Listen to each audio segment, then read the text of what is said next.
Oi, gente, então, vamos falar hoje sobre a escada de Jacó e o nosso DNA, qual a conexão que existe, porque assim, houve muitas perguntas a respeito desse assunto, e aí resolvi gravar esse vídeo para poder explicar melhor.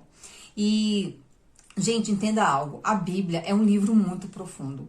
Então, às vezes a gente lê e fica, a escada de Jacó, os anjos subiam e desciam, tá. Mas, gente, existe muita profundidade.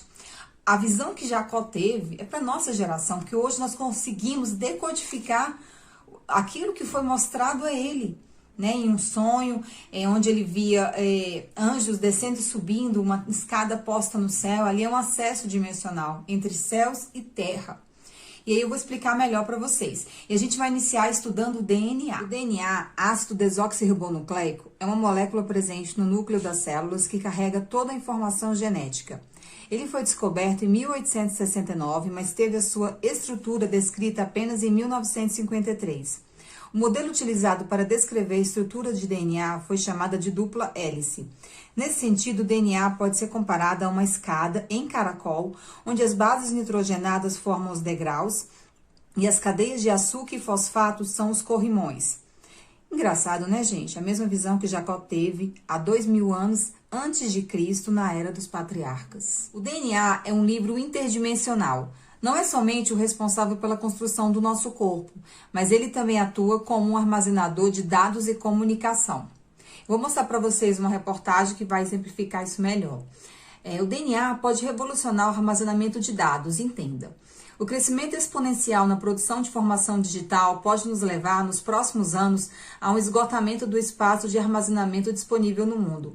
Pesquisadores acreditam que a solução pode estar onde? No DNA, capaz de guardar muito mais dados em volumes muito menores. Essa alternativa já é considerada há anos, mas em junho a startup americana anunciou avanços no desenvolvimento da tecnologia e prometeu torná-la economicamente viável. E a gente vai agora para uma reportagem da Microsoft, onde ela conseguiu guardar vídeo de 200 MB em DNA. Então, você percebe que isso já é possível, por quê? Porque ele é um livro que contém informações. E como é feito isso, né? Como é que eles fizeram? Os dados são transformados em letras correspondentes às 4 bases do nucleotídeo de uma tira de DNA.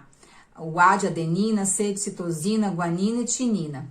Então, gente, eles passam esses dados para a empresa, que traduz essas letras ainda em forma eletrônica para moléculas e envia de volta para os pesquisadores. É bem louco, né? Tudo isso, mas é possível.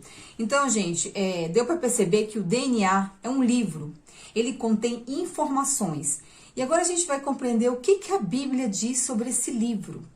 Em Salmo 139 diz: os teus olhos viram o meu corpo ainda informe, e no teu livro todas essas coisas foram escritas, as quais em continuação foram formadas. Então existe um livro registrador, onde tudo é escrito.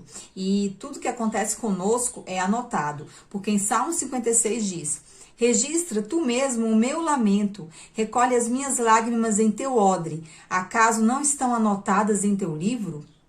E aí, para a gente compreender isso, eu vou ler para vocês uma reportagem do El País, que diz o seguinte: toda a informação necessária para montar e operar um ser vivo, desde os seus componentes moleculares mais básicos, pode ser escrita em um pedacinho de papel com apenas 4 letras.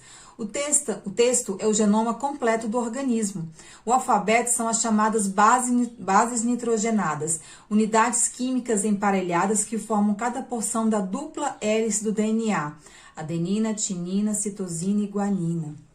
E aí, Apocalipse 20, 12 nos diz: e vi os mortos, grandes e pequenos, que estavam diante de Deus, e abriram-se os livros, e abriu-se outro livro, que é o da vida. Então, gente, por aí a gente percebe que existe um livro onde tudo é escrito ao nosso respeito, as nossas ações. E hoje dá pra gente entender totalmente que esse livro é o nosso DNA. Todas as nossas ações estão escritas no DNA. E eu provei para vocês, através de reportagens, que isso é possível, porque ele é um código, ele é um livro interdimensional, que pode ser escrito, que pode conter informações.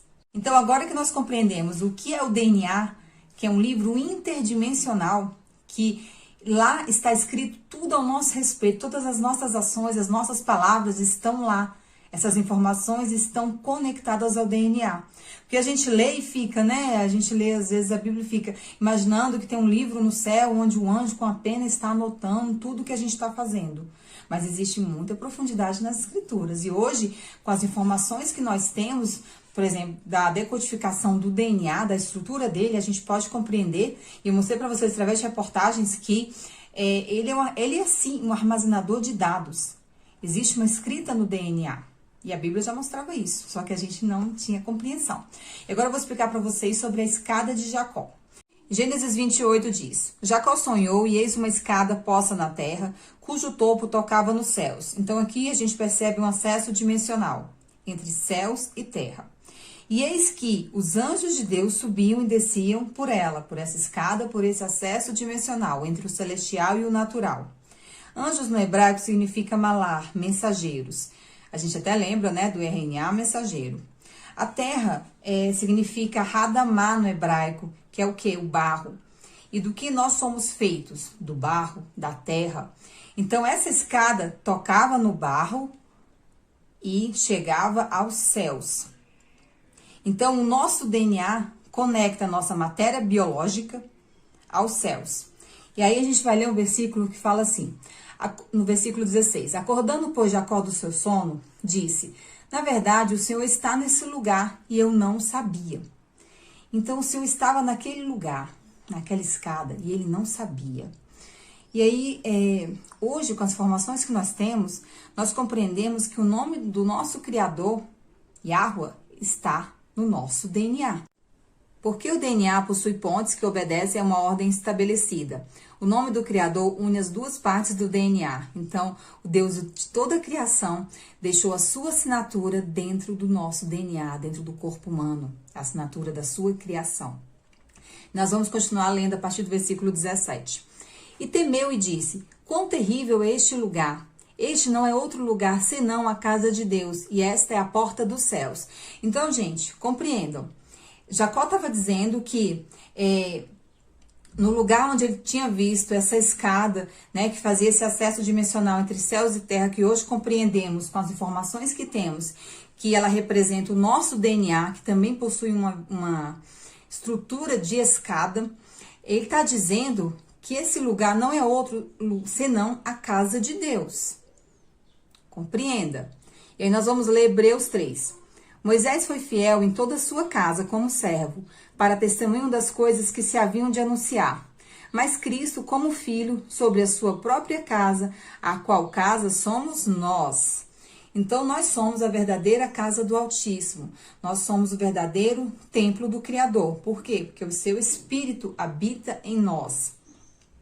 Então, Jacó estava falando sobre o nosso corpo. É tanto que ele diz no versículo 19, e chamou o nome daquele lugar Betel.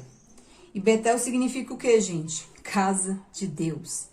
Então ele estava tendo uma visão sobre a verdadeira casa de Deus, que somos nós. E o que existe dentro de nós? O nosso DNA, que faz essa conexão entre os céus e a terra. Perceba o quão profundo isso é. Somos uma porta para o céu através da conexão com o DNA. 1 Reis. Salomão edificou a casa do Senhor. A porta para as câmaras laterais do meio estava à banda direita da casa e por escadas espirais subia-se ao andar do meio e deste ao terceiro. Então entenda toda a conexão entre a casa do Senhor e essas escadas espirais. Em janeiro de 1999, a revista Time publicou esta capa dizendo: o futuro da medicina. Como a engenharia genética irá nos mudar no próximo século. Então, perceba que as reais intenções do sistema são a alteração genética do nosso DNA, atrelado a uma serpente. Esse é o futuro da medicina que o sistema está mostrando. Então, gente, nós estamos vivendo uma guerra biológica contra o verdadeiro templo do Altíssimo, porque o objetivo do sistema é quebrar essa conexão, o nosso código-fonte entre os céus e a terra. Porque Jacó teve essa visão para a nossa geração. Porque o livro, gente, os livros do Antigo Testamento, muitas vezes a gente lê somente como, sei lá, uma história, algo que aconteceu e tira alguma lição de moral. Mas, gente, ali existem revelações. Eu já expliquei para vocês que o início explica o final. Então, as coisas que estão escritas em Gênesis nos dão entendimento, completam o conhecimento que temos do livro do Apocalipse. Porque o fim está ligado ao início. Compreende? E aí, o que a marca da besta irá fazer? Ela irá fazer uma alteração genética definitiva na estrutura do nosso DNA. Assim, a gente não tem como saber como vai ser a marca. Se ela vai ser uma tatuagem, se ela vai ser um chip, se ela vai ser não sabemos ainda, gente. Ela pode vir de diversas formas. No momento certo, a gente vai compreender. Mas uma coisa é certa. A mudança vai ser de dentro para fora e vai ser definitiva, porque vai alterar, vai tirar o nome do Criador, vai tirar essa conexão. E nós vamos ler Apocalipse 13. A besta abriu a boca em blasfêmias contra Deus para lhe difamar o nome e difamar o tabernáculo, a saber, os que habitam no céu. Então, ela vai difamar o nome e o tabernáculo. Onde é que está o nome do Criador? Dentro do nosso DNA. E quem é o tabernáculo?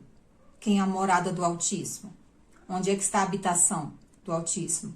Está em nós. Então, vocês estão compreendendo o que a marca da besta vai fazer? Vai difamar o nome e o tabernáculo. Vai alterar o nosso DNA, tirando o nome do Criador. Então, essa comunicação que existe entre os céus e a terra vai ser cortada. Por isso que não vai ter como a pessoa se arrepender. Uma vez colocada a marca, acabou, perdeu a salvação. Porque em Jacó foi mostrado que o que faz a conexão entre os céus e a terra é o nosso DNA, a nossa ligação com o eterno. Porque nesse DNA, nesse livro interdimensional, está tudo escrito ao nosso respeito. Então, gente, o sistema irá promover essa alteração genética definitiva, né, através da ciência, que é muito adorada e pouco questionada pelas pessoas. Irá promover através da engenharia genética, através da tecnologia CRISPR, que irão usar o transhumanismo, a hibridização, para o que, gente? Trazer vida longa para as pessoas, trazer a cura de doenças, trazer uma qualidade de vida. Porque as pessoas não querem morrer, as pessoas têm pavor da morte, porque não conhecem o Criador. E não entendem que nessa terra nós somos peregrinos e forasteiros. Não compreendem que existe uma cidade celestial à nossa espera, que nós viemos de lá e para lá nós retornaremos. Aqui é só um campo de testes. Então, quando você compreende sobre a pré-existência, essa questão da imortalidade, você não vai querer ficar aqui. Mas a maioria da população que não busca o Criador, não busca Yahweh, vai buscar isso desesperadamente, porque as pessoas têm pavor da morte. E aí vão enfrentar a última tentação da humanidade, a mesma que Eva enfrentou no Jardim do Éden. Por quê? A serpente disse à mulher, né? É certo que não morrereis. E aí, gente, aqueles que aceitarem a marca por um certo período de tempo vão vivenciar essa tal imortalidade que tanto eles queriam, né? Por quê? Em Apocalipse 9:6 diz: naqueles dias os homens buscarão a morte e não a acharão, e desejarão morrer e a morte fugirá deles. Vocês entendem o desespero dessas pessoas que aceitaram a marca, querendo uma imortalidade, e elas vão desesperadamente querer a morte, mas não vão encontrar. Compreende quão terrível isso é? E aí, gente, nós estamos caminhando a passos largos para tudo isso acontecer. Por exemplo, existem reportagens que já dizem que até o ano de 2045 seremos imortais.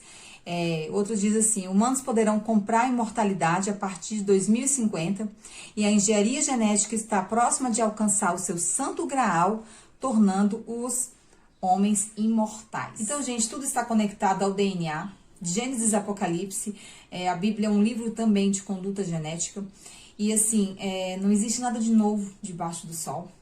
E tudo que aconteceu naquele período antediluviano, nos dias de Noé, irá retornar com força total, inclusive pior, porque no livro de Enoque mostra isso, de maneira mais forte, agora no final dos tempos.